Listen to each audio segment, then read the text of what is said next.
وہابی کون لوگ ہیں؟ وہابی اور ایک عام مسلمان میں کیا فرق ہے؟ دیکھیے، وہابی کا لفظ بطور گالی استعمال کیا جاتا ہے، جیسے جماعت اسلامی کے لوگوں کو لوگ مودودیہ کہہ دیتے ہیں۔ تو اول تو یہ لفظ کسی شکل میں بھی زبان پہ نہیں لانا چاہیے، کبھی استعارتاً کسی شخص کو معین کر کے نہیں کہنا چاہیے کہ وہ وہابی ہے۔ یہ وہ یعنی توہین ہے جس سے کہ اللہ تعالیٰ نے روکا ہے۔ لیکن وہ کون لوگ ہیں جنہیں وہابی کہا جاتا ہے؟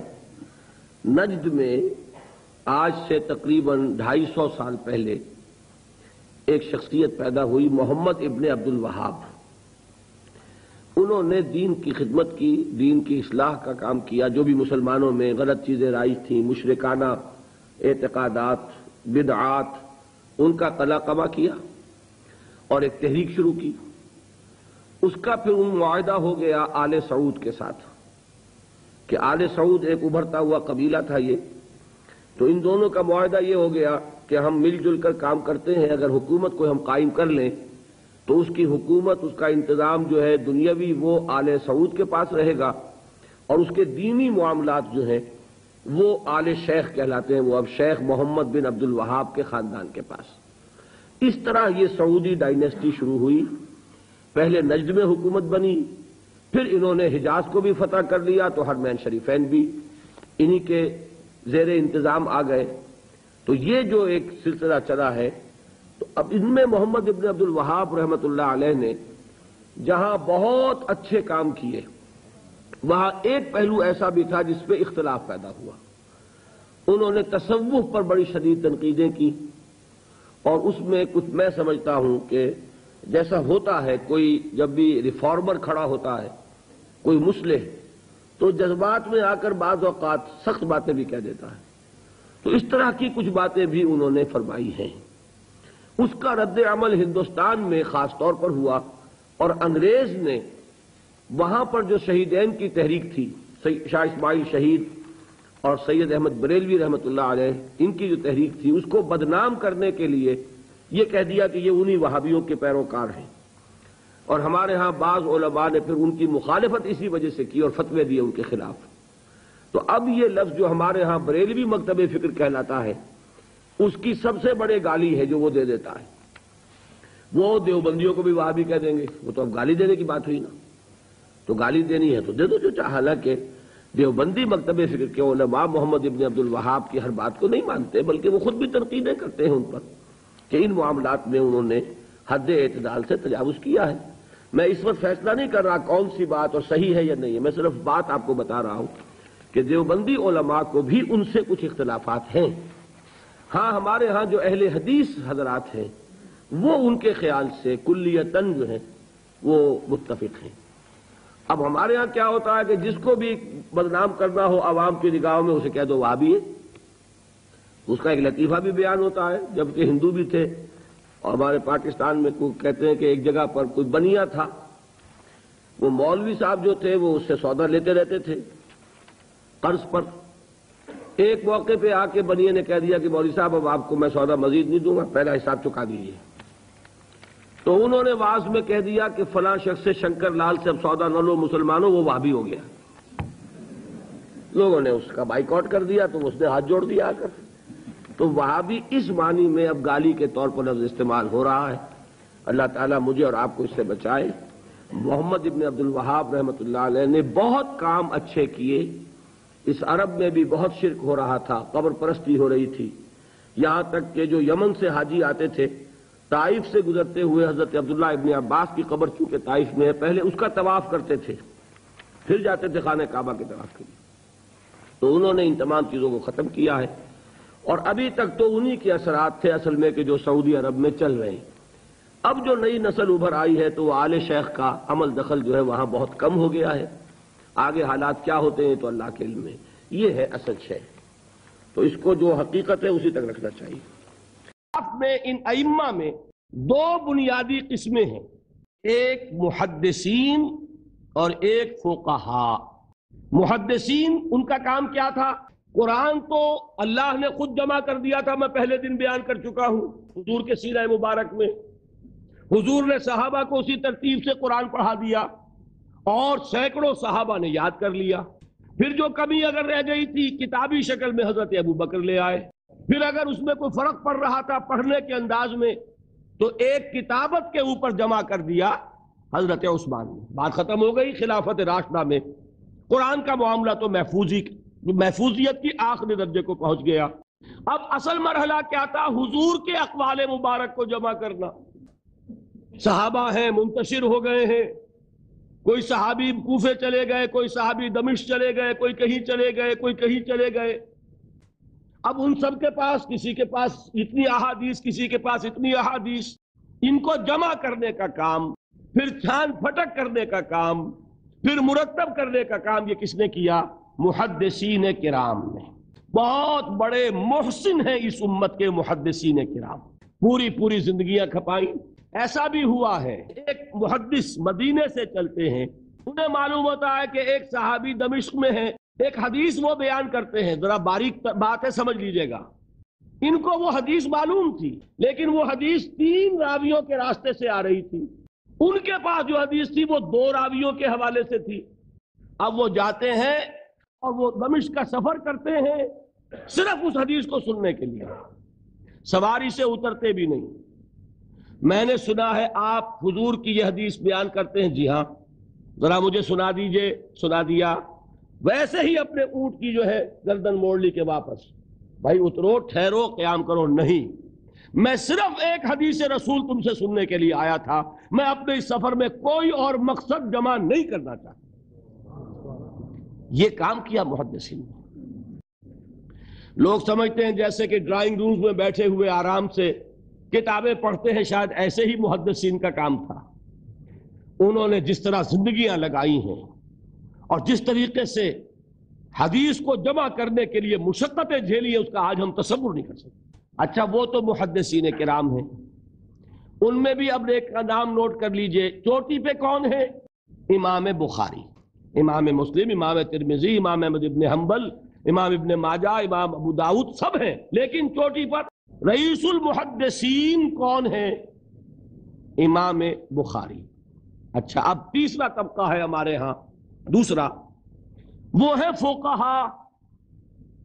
قرآن بھی جمع ہو گیا، حدیث بھی آ گئی، اب اس سے احکام نکالنے بھی تو ہے نا، استدلال کرنا ہے، حدیثوں کو جوڑنا ہے، قرآن کے ساتھ ان کا ربط تلاش کرنا ہے، اور پھر کوئی حکم تلاش کرنا ہے، اجتہاد کرنا ہے۔ یہ کام جنہوں نے کیا انہیں ہم کیا کہتے ہیں؟ فقہائے کرام۔ اور ان میں بہرحال جو لوگ یہاں جمع ہیں، مجھے یقین ہے کہ وہ اس بات کو تسلیم کرتے ہوں گے کہ ان میں چوٹی پر ہیں امام ابو حنیفہ رحمۃ اللہ علیہ، امام اعظم۔ پوری دنیا نے تسلیم کیا ہے کہ قانون کا جتنا سینس امام ابو حنیفہ کو ہے، قانون ایک علیحدہ شے ہے، اخلاقیات علیحدہ چیز ہیں۔ ایک شے کا اخلاقی تقاضا کچھ اور ہے، قانونی تقاضا کچھ اور ہے۔ آپ کو کسی نے تھپڑ مارا، اخلاقی تقاضا کیا ہے؟ معاف کر دو بھائی، اور قانونی تقاضا کیا ہے؟ جوابی تھپڑ رسید کرو، اس لیے کہ اگر یہ نہیں کرو گے تو اس کی ہمت افزائی ہوگی، یہ کسی اور کو بھی تھپڑ مارے گا۔ میں اپنا احساس عرض کر رہا ہوں، اور دنیا میں جو بات مانی گئی ہے کہ جس کا نام لیگل سینس ہے، قانون کا ایک فہم، اس میں دنیا کا کوئی شخص مقابلہ نہیں کر سکتا امام ابو حنیفہ کا۔ آپ صحابہ کو ان سے مستثنیٰ کر دیجئے، ظاہر بات ہے انبیاء اور رسولوں کا معاملہ نہیں ہے، تو باقی نوع انسانی کے اندر امام ابو حنیفہ کا پلے کا کوئی شخص، ان کے برابر کا کوئی شخص قانون کا فہم رکھنے والا آج تک پیدا نہیں ہے۔ تو سید الفقہاء کون ہوئے؟ امام ابو حنیفہ۔ اور رئیس المحدثین کون ہے؟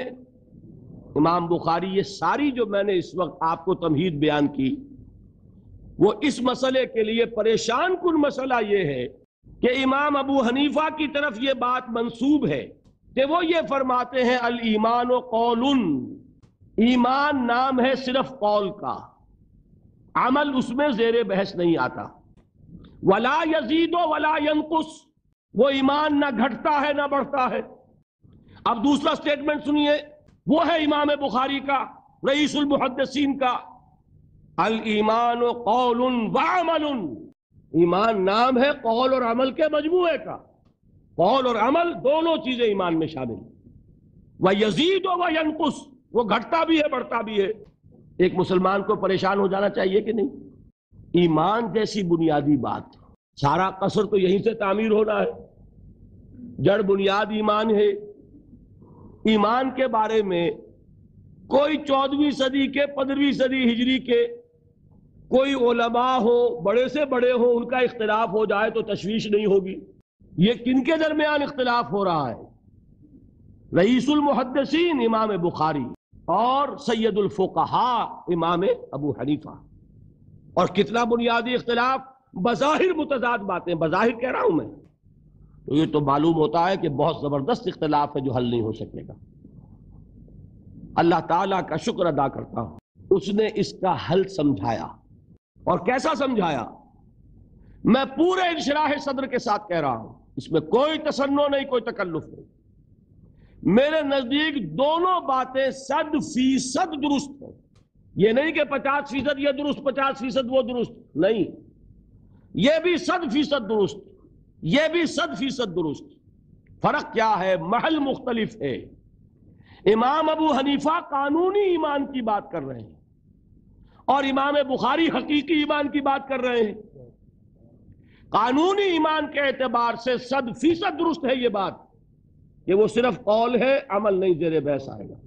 ایک شخص نماز نہیں پڑھتا کافر نہیں ہے، نماز کا منکر ہو جائے کافر۔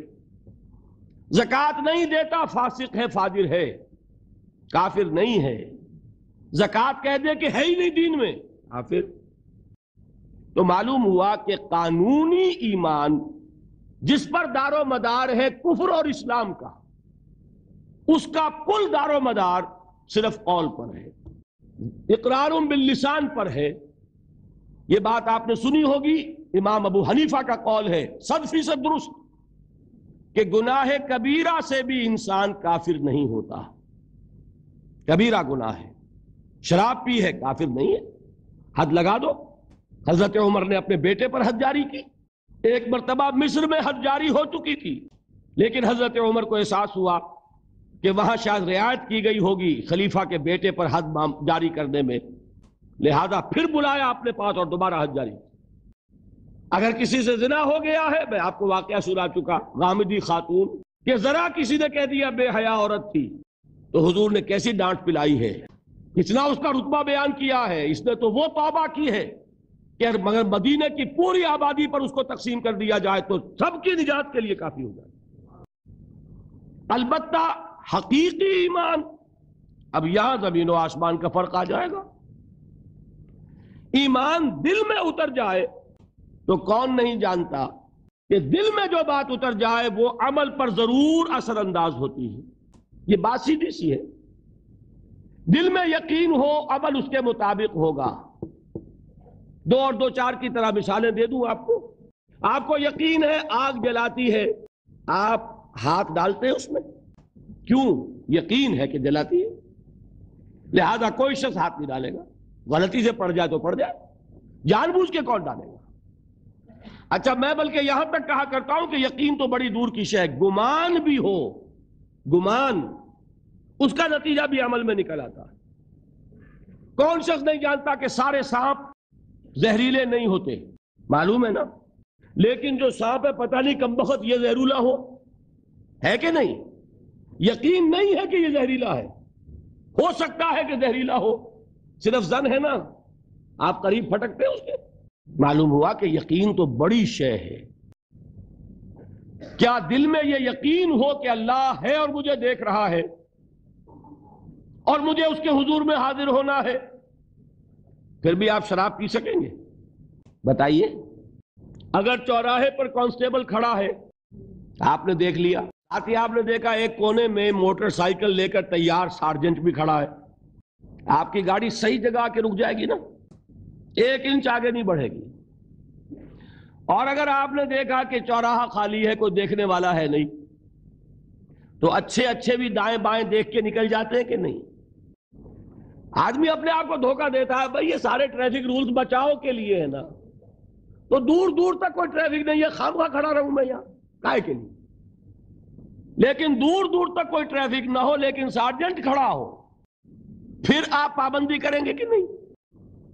اگر یہ یقین ہو کہ اللہ ہے اور مجھے دیکھ رہا ہے تو کیا اس کا قانون توڑیں گے آپ؟ یقین والے ایمان کے ساتھ معصیت جمع نہیں ہو سکتی۔ قانونی ایمان کے ساتھ معصیت کے ڈھیر لگ سکتے ہیں، جیسے کہ ہمارے ہاں ہے لما تقولون ما لا تفعلون کبر مقتا عند اللہ ان تقولوا ما لا تفعلون۔ اے ایمان کے دعوے دارو، کیوں کہتے ہو جو کرتے نہیں ہو؟ اللہ کے غضب کو بھڑکانے والی ہے یہ بات کہ تم کہو جو کہ کرتے نہیں۔ ہماری امت کی اکثریت کا حال یہی ہے کہ نہیں؟ یہ کیا بات ہے کہ قانونی ایمان ہے، اس کے ساتھ معصیت کے انبار ہیں۔ حقیقی ایمان ہو تو معصیت کا وجود ہو نہیں سکتا۔ اب بتائیے ایمان اور عمل علیحدہ ہو جائیں گے کیا؟ یہ ہے مسئلہ جو امام بخاری کے سر پہ ہے۔